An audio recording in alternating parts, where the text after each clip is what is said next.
Hi, and thank you for joining me. My name is Michelle, and I am the owner of TNTJ Consulting. And once again, I'm coming to you with our series on new techniques for the job seeker today. Today is series 2. We're going to talk about resumes just for a few moments. Okay, a couple of things that we need to know about resumes.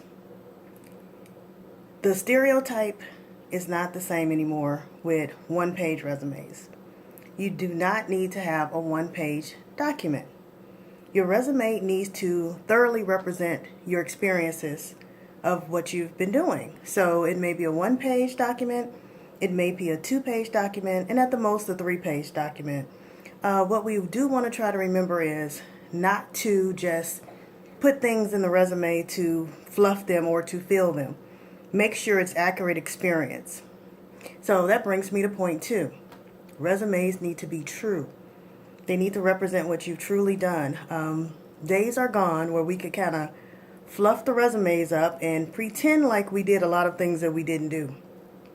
You need to be factual on your resume. They have to be truthful, because what jobs are doing now, they're giving you tests to make sure that you can do what you do.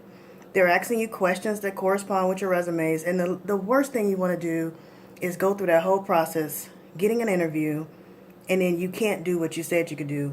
And even so, more important, if you actually get the job and you can't fulfill the job requirements of the job that you're doing.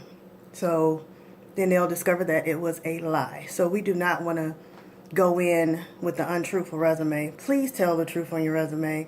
It's actually going to benefit you in the long run. And the third little point I want to make about resumes, when you submit them, they don't need to be flashy. We're going to keep the resumes pretty traditional. As most of you know now, a lot of job applications are done online.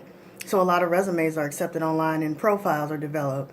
But in case you do have to submit a resume via mail or fax, please don't use pink paper, blue paper, green paper. Keep it kind of standard. Now, what you can do, you can use a good quality paper. That's great. A good stock of paper would be great. But keep your paper kind of neutral tones.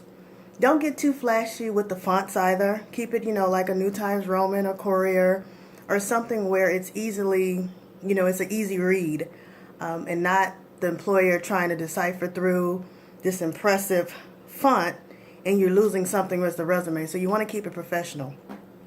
Also, with the resume, when you have, most applicants are contacted now via email.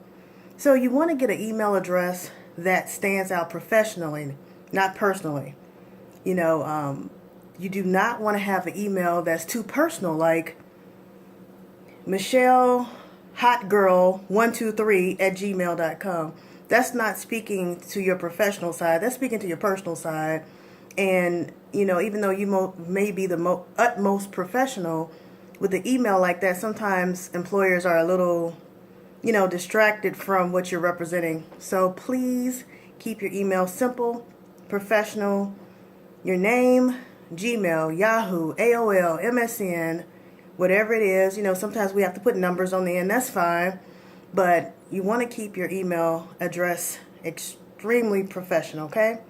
So, like I said, we're doing short segments. This is series 2. This is our resume segment. If you want to catch up, please go to series 1, where we're just talking about some general points of job hunting, the first kind of 3 steps. So please feel free to go back and review that one. Once again, I am Michelle. I am also the author of Falling Creates an Opportunity for Getting Up. You can get that on Amazon.com. And I share a little more, go a little more in depth in personal and professional development. So thank you so much for joining and waiting for segment 3.